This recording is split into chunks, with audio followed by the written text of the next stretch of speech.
Hello everyone, my name is Serafi and I'm happy to meet you all. Sorry for the 4 days of Legends of Runeterra content. I had to put out a guide for the people who are watching me for that, but now we can get back into what really matters. Card games. And a lot of card games. So, we got Sacred Beasts, tearing up the ladder. I'm sure that you guys have faced this deck at least once or twice. You might be wondering, this seems interesting. How can I make it work? I got you covered. So, we got Sacred Beasts, and they're very cheap, actually. It's basically 1 or 2 runs through the box. I'm currently playing 2 copies of Opening of the Spirit Gates, because I saw this list topped 4. I might make this 3. I have 3. I could easily make it 3, but I'm not sure if it's necessary. And then the rest of the deck is just pretty standard. The skill is called Sacred Beast Beckoning. You can use this skill's 2nd and 3rd effects once per duel if your deck contains the Sacred Beasts: Raviel, Lord of Phantasms; Hamon, Lord of Striking Thunder; and Uriah, Lord of Searing Flames. You cannot special summon, excluding special summons from the extra deck, effect monsters except for the Sacred Beasts and monsters that mention any of the Sacred Beasts in their text. That is fairly clear. So you can special summon Raviel, Hamon, Uriah, Dark Beckoning Beast, Chaos Summoning Beast, and the other one, basically. And then Raviel, I guess. You could also summon Raviel. Okay.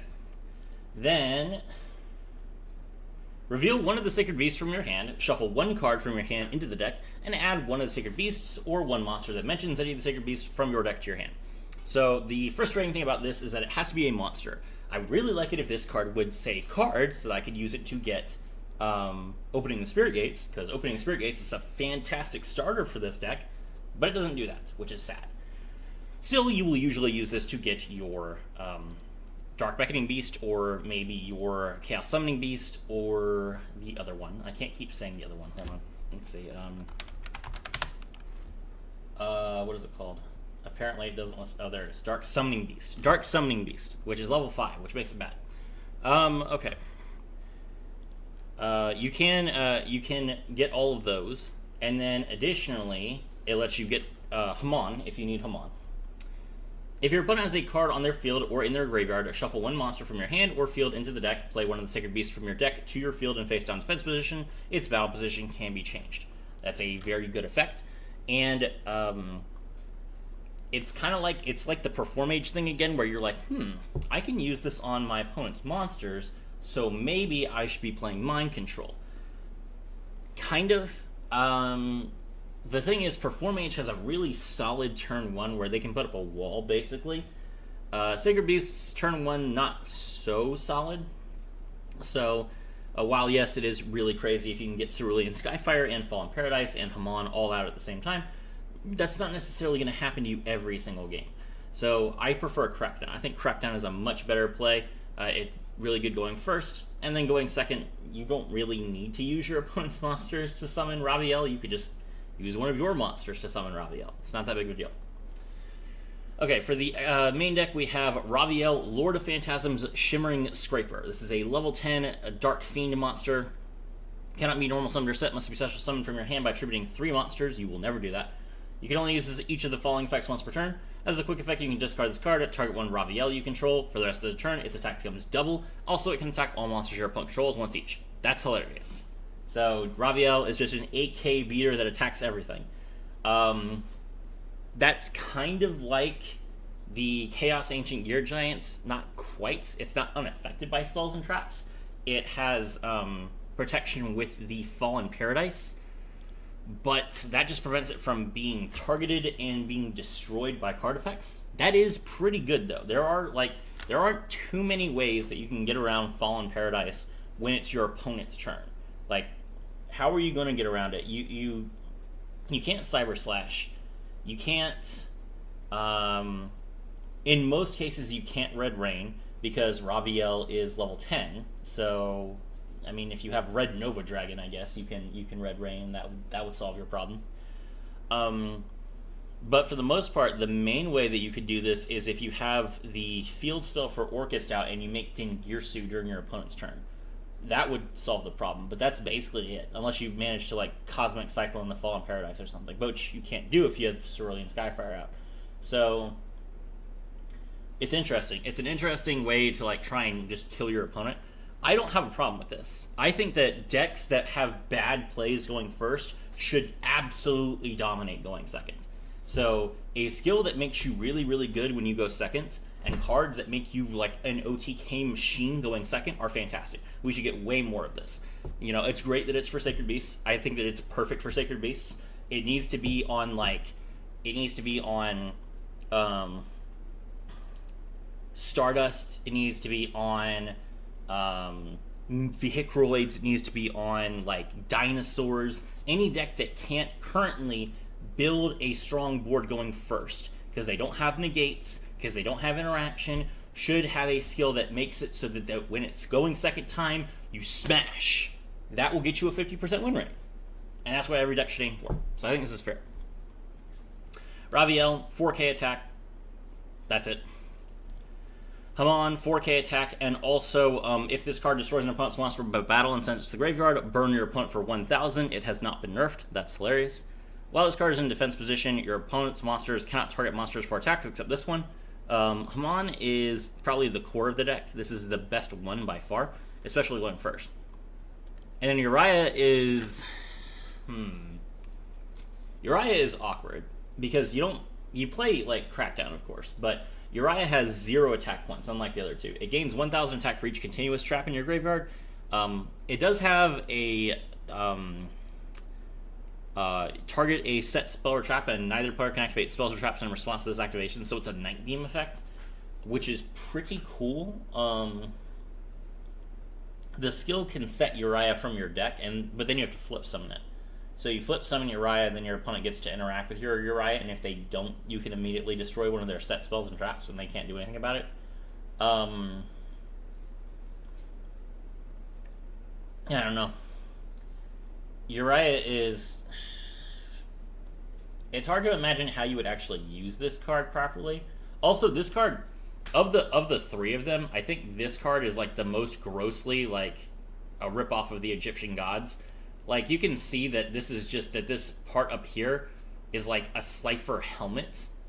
But if you don't realize that the Slifer part is a helmet that this inner beast is wearing, then legitimately this card just looks exactly like Slifer the Sky Dragon, as opposed to these two, which, I mean, Raviel kind of looks like Obelisk, but it's got, like, big claws instead of fists, which is very obvious. And then Hamon genuinely is like a skeleton. It doesn't look like Ra at all.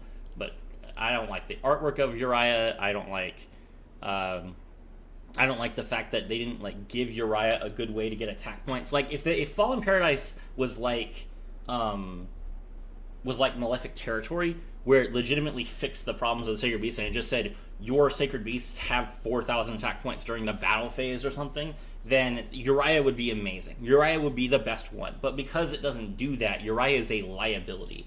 And I don't like liabilities in my Duel Links games. Effect failure. During your opponent's main phase, you can discard this card. Target one of your opponent's face-up effect monsters, and its effects are negated until the end of the turn. This is a good card. Dark Beckoning Beast. When this card is normal summon, you can add Uriah, Hamon, Raviel, or one card that's specifically listed any of those cards from its text from your deck to your hand.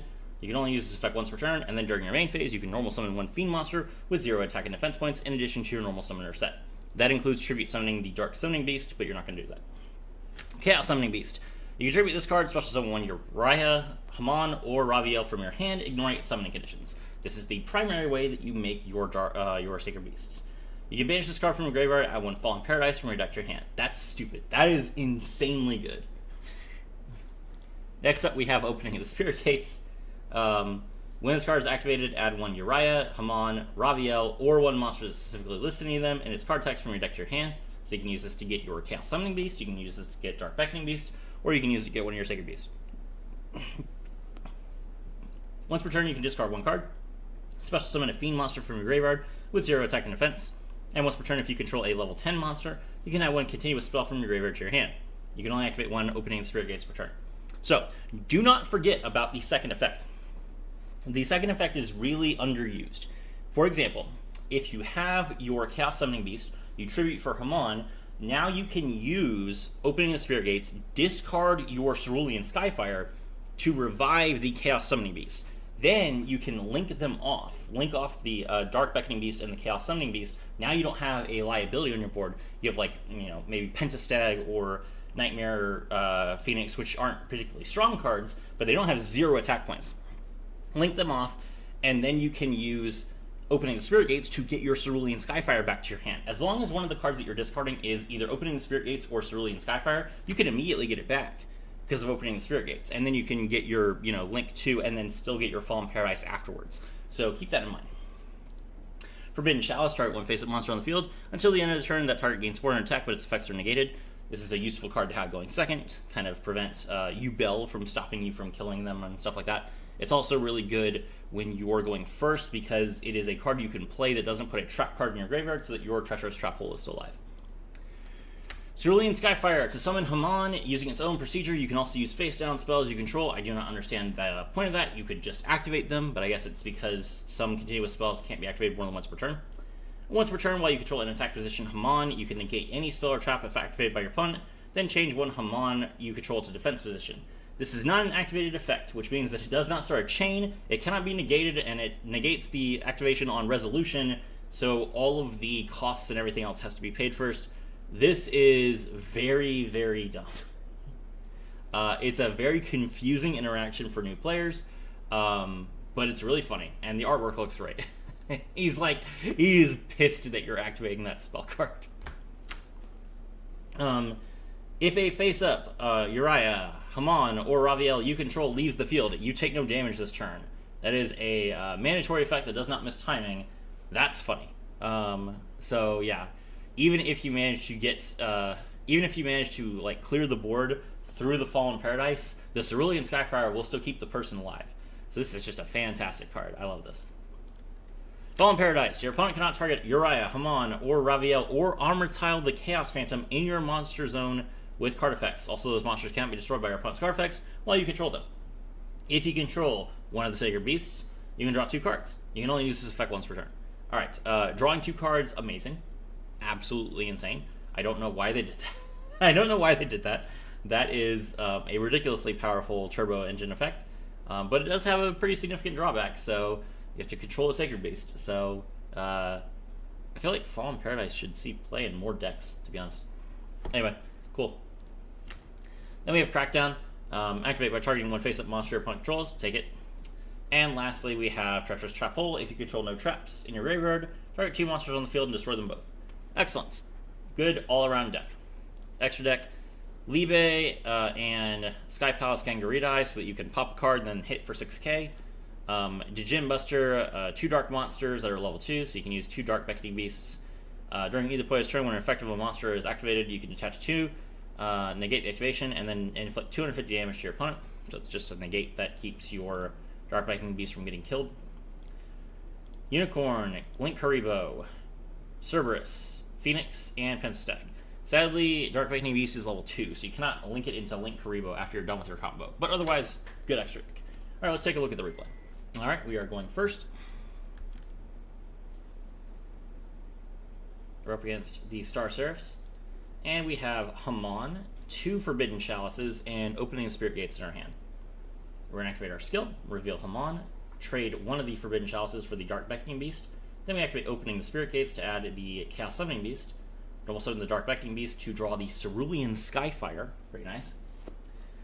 Activate Cerulean Skyfire, and then we will normal summon the Chaos Summoning Beast with the extra normal summon of Dark Beckoning Beast. Tribute the Chaos Summoning Beast to summon Hamon in attack position. Then we banish the Chaos Summoning Beast from our graveyard to add the Fallen Paradise from our deck to our hand. However, our opponent is going to Skullmeister that. Negate the activated effect of a monster that activates in the graveyard. Okay, fair enough. However, now there's a monster in our opponent's graveyard, so we can activate the 3rd effect of our skill. We trade our Dark Beckoning Beast for Raviel, Lord of Phantasms. Flip summon it, set 1, and pass. Alright, our monsters can be targeted and destroyed, but we do get to negate a spell or trap, and we have a monster negate. So let's see how that goes. Opponent is going to normal summon Star Seraph Scout. That triggers Raviel's effect to special summon a token. Pretty nice. That is actually mandatory. So, it's a good thing that I didn't have Crackdown as my only negate. Opponent is going to Exceed summon into Fairy Cheer Girl, which I thought was very odd, but okay. Go off King. Detach 1 material to draw a card. Then he's going to discard Forbidden Chalice to rank his Fairy Cheer Girl up into Utopic Ray Lancer, which, again, very amusing. Okay. Now my monsters lose 500 attack points, but that's it. That's all you can do.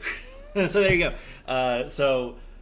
Even if you get hand trapped, you just use the hand traps against your opponent. You'd be like, oh, now it's turn 1, or now it's turn 2. Let me go ahead and summon another Sacred Beast for you to deal with.